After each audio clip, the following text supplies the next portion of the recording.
Public opinion about open-world games in general has gotten strained over the years as the gaming landscape has become more and more saturated with them. A lot of people attribute no small amount of blame for this to Ubisoft, who infamously started pumping out multiple of these kinds of games per year in the 2010s. The more popular this so-called Ubisoft formula got, the more homogenized open-world games became. In the years since, several standout titles have aimed to buck these open-world trends. Breath of the Wild in 2017 and Elden Ring in 2022 were both critically acclaimed specifically for feeling like responses to this formula. But not every open-world game to come out in the last few years has had this reclamation of the genre in mind. Ghost of Tsushima was released in 2020 to fairly overwhelming critical acclaim, and it did so without doing much at all to break new ground. In fact, the game felt so familiar that it became common to see people online calling it the best Assassin's Creed game, given its third-person historical fiction similarities to that franchise. Now, this is not a statement to take at face value. This is not an Assassin's Creed game, and to judge it on its parkour and urban cities would be unfair. And yet, the cinematic flair, tight mechanics, and confidence with which the game presents its historical fantasy evoke feelings that many fans of Assassin's Creed wish they still felt from Ubisoft's flagship franchise. And while the game does plenty of unique things, it generally succeeds while sticking close to the classic open-world formula of running from checkmark to checkmark, clearing out camps, picking up side quests, and scouring the map for collectibles. This video exists to give a no-spoiler review of Ghost of Tsushima, while also analyzing why it succeeds in being the game so many Assassin's Creed fans, and open-world fans in general, have been waiting for, even when on paper it conforms to a well-worn formula.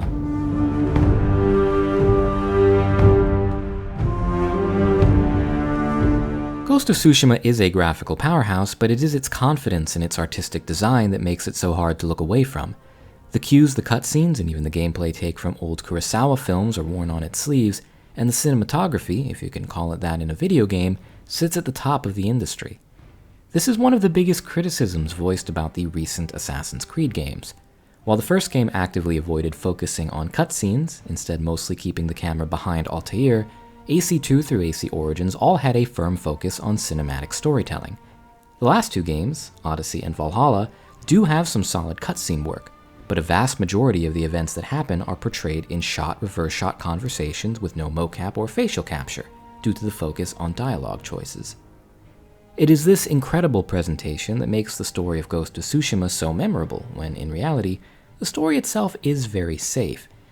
Now, unlike my other long-form reviews, this video doesn't have a section on story, because it really doesn't need one. Unlike AC Unity or AC Valhalla, there are no huge holdups that I have about this narrative that I feel need to be addressed.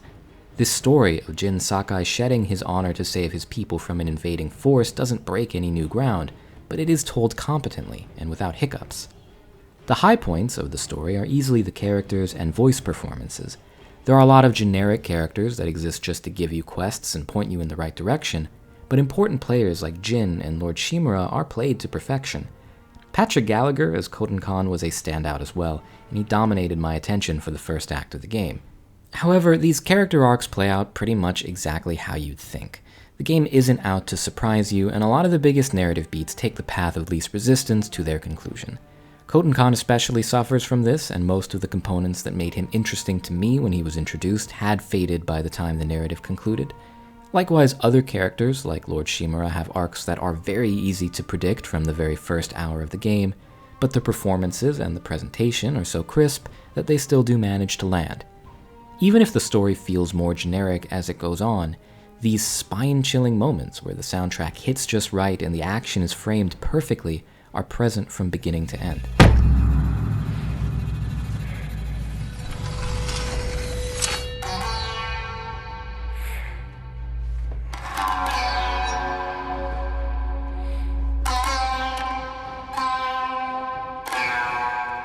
In this way, it reminds me of Assassin's Creed 2. Ezio is a beloved character, and his story in the first game was moving and formative for me, but I'm not blinded to the fact that it's a pretty straightforward revenge story with some weird narrative choices and some choppy pacing. But it is, in my opinion, greater than the sum of its parts. Its narrative shortcomings are still overshadowed by Roger Craig Smith's charismatic performance as Ezio, the beautifully crafted Italian Renaissance setting, and Jesper Kid's cream of the crop soundtrack. There was a time when presentation was front and center in AC, and it's easy to see why the amazing technical and cinematic quality of Ghost of Tsushima would feel like a more natural evolution of that than what we ended up getting with a game like Valhalla. But Assassin's Creed used to be praised not only for having cool cutscenes, but also because of how incredibly cinematic the gameplay was. Holding a couple buttons could initiate a fluid series of jumps, wall runs, and swings, while a couple well-timed counters and taps of the attack button could see your character cutting through dozens of guards with an ease that looked choreographed, with your sword never touching flesh until you made the killing blow. However, this focus on the cinematic was also one of the franchise's most common criticisms. It was a style over substance system that required very little player engagement to master. Ghost of Tsushima takes on this desire for immersive gameplay, but the amazing part is that it does so without making those huge sacrifices in mechanical depth. One place this is easiest to see is the combat, which, like many other aspects of this game, doesn't aim to bring a lot of new ideas to the medium. It follows a common formula of having players weave between parries, dodges, and attacks, with your typical red unblockables and perfect parry windows. The clashing blades and the brutal finishers that people liked in Assassin's Creed are crystal clear in Ghost of Tsushima, and Jin is able to strike fast and move between his enemies with incredible fluidity. However, it's also based more around hitboxes as opposed to paired animations like most of the early AC games, giving more space for skillful evasion and range considerations. You have a relatively expansive skill tree, and you even get what is essentially a devil trigger by the end of the game, paying homage to more technical combat systems like Devil May Cry's. The stance system is interesting, giving you 4 different movesets that you can instantly switch between, but this sometimes felt like it added a bit of a rock, paper, scissors element to the combat that I didn't love, since you end up using the stance that the enemy in front of you is weak to instead of actually switching between them based on any preferred playstyle. It's not the cleanest combat system. It doesn't have my favorite parry, the impact of the hits aren't the best in the industry, and the stance system has a lot of room to improve.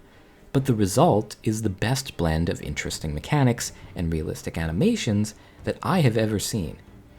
This allows for one huge thing that I always wanted in Assassin's Creed, and that is one-on-one duels. Dueling is Ghost of Tsushima's combat at its best, something that the paired animation systems of a game like Assassin's Creed or even the Arkham games couldn't really do.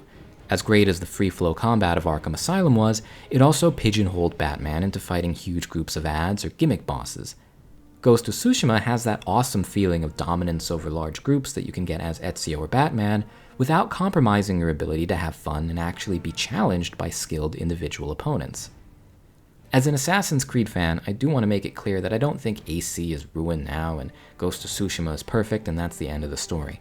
I've made it clear that I don't like AC Valhalla, but there are plenty of aspects of AC Odyssey that I like more than Ghost of Tsushima. But while Odyssey saw the lack of depth, and addressed it by going in the complete opposite direction, with minimal cinematic flair, but deep build crafting options and abilities, Ghost of Tsushima took a less nuclear approach. Instead of seeing style or substance as a black or white choice, like Assassin's Creed always has, it decided to push the medium to further blend the cinematic and the technical in amazing ways. It isn't hard to see why people would see this as a more natural successor to traditional Assassin's Creed than what we ended up getting. Part of the reason Ghost of Tsushima is so successful is that it caters specifically to a fantasy that people had been begging for years. I remember when the game was first announced and all we had was this reveal trailer, and people already had it on their Game of the Year lists. It was definitely premature, but people were ravenous at the very idea of this game. As a result, Sucker Punch sensibly went to great lengths to prioritize this setting. The HUD is minimal, dipping out entirely during basic exploration to give you a full appreciation for the gorgeous environments that Sucker Punch built. One of the most acclaimed features of this game, and probably its most unique feature as well, is the way that it uses the environment to guide you to different points of interest on the map. Instead of pulling up a series of markers and generating a waypoint to take you directly there, the wind will guide you to whatever your selected objective is. As a player, you are trained to keep your eye out for foxes or birds because they will lead you to other activities, and it's clear that the intent is for the player to spend as little time staring at a line on a map as possible. It was a breath of fresh air for a lot of people who felt that it helped revitalize open-world games as a whole. Now, I'm going to be honest here, it didn't really have the same effect on me. As interesting as these environmental cues are at first, once you've gotten used to them, a lot of the experience can boil back down to the marker hunt of other traditional open-world games anyway. The wind mechanic is essentially a fancy arrow pointing you in the right direction, and as cool as the foxes are, a lot of them do end up being question marks on the map once I'm actively looking for them. And that is an issue you always have to grapple with when it comes to this genre. Even the best open world games have repetitive content and fatigue, and a lot of their success hinges on how well they're able to make the world feel fun and immersive. Nintendo, for example, has discussed their triangle philosophy, where at any point you always feel like you have at least two big places to explore in your field of view, with multiple smaller obstacles or activities to distract you in either direction. Exploration is encouraged by constantly showing you cool stuff on the horizon to explore, even if you don't know what you'll find there. Ghost of Tsushima does a lot less to shake things up, and instead of the environment trying to incept you into deciding to go to important places like in Zelda or Elden Ring, Ghost of Tsushima basically has a variety of cool ways to point you directly at a point of interest. Instead of seeing a cool castle and riding out to see what you'll find there, the wind, a bird, a fox, or some smoke will just tell you, hey, there's something behind this hill, you should go there. Once again, none of this is inherently bad. The environmental cues may not be as different from your run-of-the-mill marker-to-marker waypoints as they might initially seem, but the fact that Sucker Punch put so much effort into making travel and exploration feel natural and unique is what has tied so many people to the game, even if that veil is thinner than I might like. Again, a lot of it hinges on the player's willingness to play along with the spell of immersion. If you pull up a shrine map for Breath of the Wild, that spell is broken quickly. And similarly, if you play Ghost of Tsushima by traveling between question marks instead of waiting to come across things naturally, it's gonna feel duller. There's just less of a barrier in Ghost of Tsushima, especially late in the game when your map will be covered with these undiscovered location markers. Part of what makes this setting really work is that while the side content in this game isn't all bangers, it all fits really well with the setting. In my videos on Assassin's Creed, I've talked about how a good period piece setting will find ways to make the gameplay and activities match that setting, and Ghost of Tsushima achieves that in spades. You travel to scenic points and write haiku, you practice your skills by slicing through bamboo, you challenge passing enemies to cinematic standoffs straight out of a Kurosawa film, and every second of the game is spent doing something that fits the contemporary image of a samurai. The only AC game that I can think of that fully committed to presenting its fantasy of the setting this well was AC4 and its meticulous recreation of the 1700s Caribbean islands. Everything in that world, from the sea shanties to the naval combat, succeeded in immersing you in that world. But another game I'm reminded of is AC Brotherhood. Brotherhood is focused less on setting and more on the war Ezio wages against Cesare Borgia, and every single activity you can do will, in one way or another, weaken Cesare's hold on Rome. Very few AC games have such a consistent focus, instead opting to pad out the map with random tasks that enhance neither story nor setting. Ghost of Tsushima, likewise, remained laser-focused on both its samurai fantasy and its wartime setting, the best of Brotherhood and AC4. While the tone is allowed to be lighter at some points, you're never pulled out of the idea that Jin is fighting a war against a brutal invading force. You don't have mini-games where you're hanging out with your friends and building relationship meters or playing card games or anything like that. Even moments like resting at a hot spring or writing a haiku are framed as brief, much-needed respite from Jin's exhausting quest to save Tsushima Island.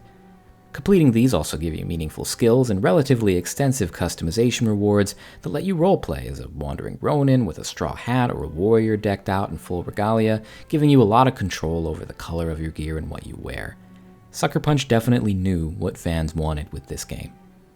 It stands in contrast to a game like AC Valhalla, where a lot of the activities and customization options felt like they were tied neither to being a Viking nor being an assassin, and most of the side content felt disconnected from the power fantasy the game was trying to evoke.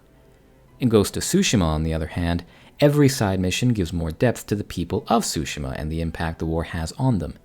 Missions related to Jin's father, who passed prior to the start of the game, were especially nuanced and interesting. The world commits hard to its artistic intent. The devs in the lead-up to release were very open about the fact that the goal was to portray this fantasy of the samurai, more so than to follow actual history. In an interview with GameSpot, Sucker Punch co-founder Chris Zimmerman talked about how things like the katana, the haiku, and even the armor you see in the game wouldn't have been around in the 13th century, so they compromised accuracy to appeal to the fantasy. The scenery is purposefully idyllic, with impossibly beautiful vistas, with leaves blowing in the wind, in juxtaposition with the fire and bloodshed brought on by the invasion. Meanwhile, all of the samurai in the game constantly talk about honor and their samurai code in a way that's a lot more idealistic than most historians believe they probably would have been during the period. Again, it's all artistic decision-making that the developers did intentionally, and I don't want it to distract from the work done with historians to get the setting right in other ways. While I still do long for my peasant simulator where I need to harvest enough rice to not be executed by the nearest samurai, this idealistic version of the time period is definitely what people were looking for. In my video about Assassin's Creed Valhalla, I got a lot of comments saying that I should have disconnected myself from the idea of playing an Assassin's Creed game and taken it as a Viking game. But does it really succeed there? Completing perspective puzzles and figuring out how to get behind barred doors with only very minimal raiding mechanics didn't appeal to my desire for a Viking fantasy. We've had that focus on setting before in games like Syndicate, Origins, and AC4, but Valhalla didn't hit that mark to me. Sometimes giving people exactly what they want based on the fantasy you're trying to provide is harder than it looks. Because when a game does its setting well, it corners that market. Red Dead is the Wild West experience. Black Flag is the pirate experience. They have a central focus that a game like AC Valhalla doesn't have, which is why it doesn't feel like the definitive Viking experience despite there not being a ton of Viking games, while Ghost of Tsushima has effortlessly become the definitive samurai experience of our time.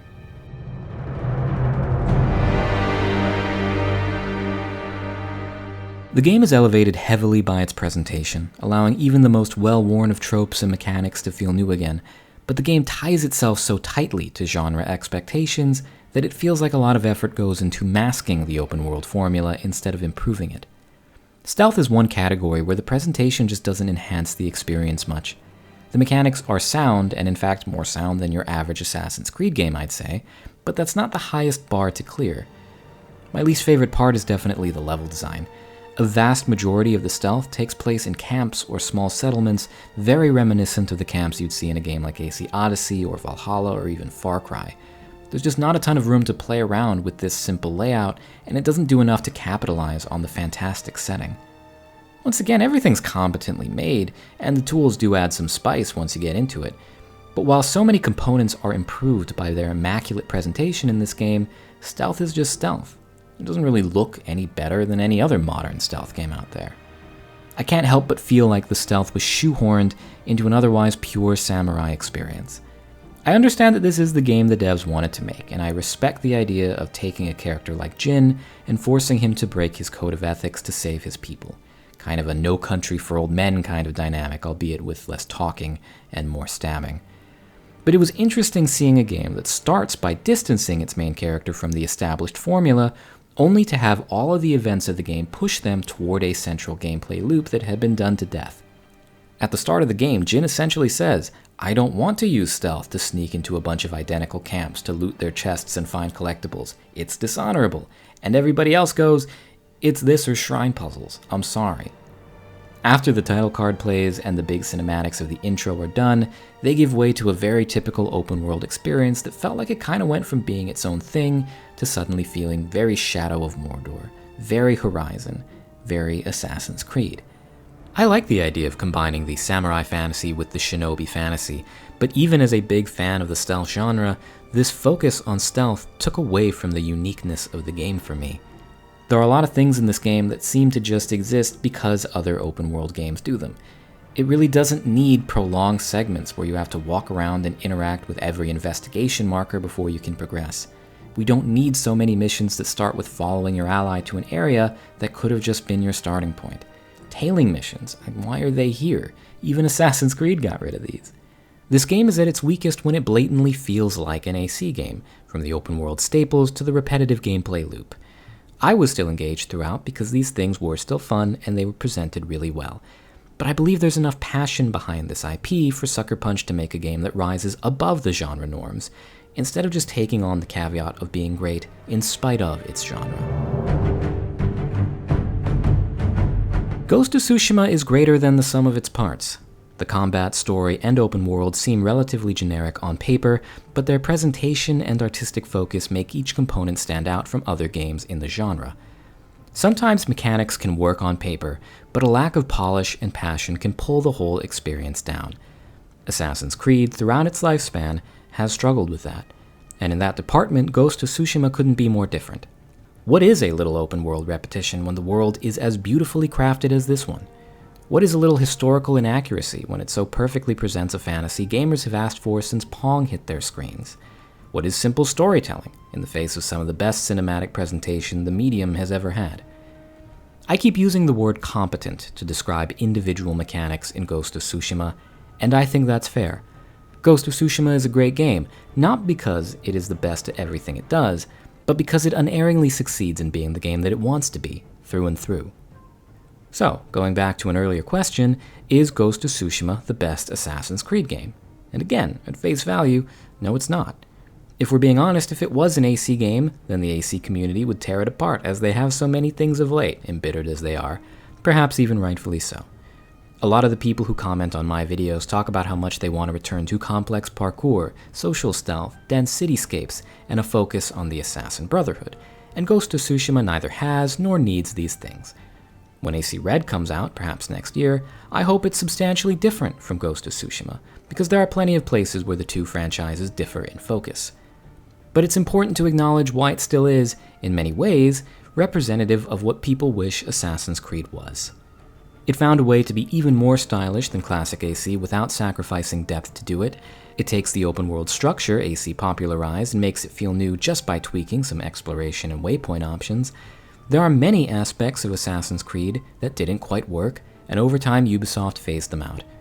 To many people, Ghost of Tsushima showcases what the series could have looked like if Ubisoft had stuck to certain aspects of its original design philosophy and tried to perfect them, instead of replacing them with something else. Even as a big fan of games like Origins and Odyssey, I can see the missed opportunities of AC when I look at Ghost of Tsushima. Maybe it isn't a stagnant formula holding Ubisoft back when a company with a strong artistic vision was able to take that exact same formula and make one of the best games of a generation. That's all I've got.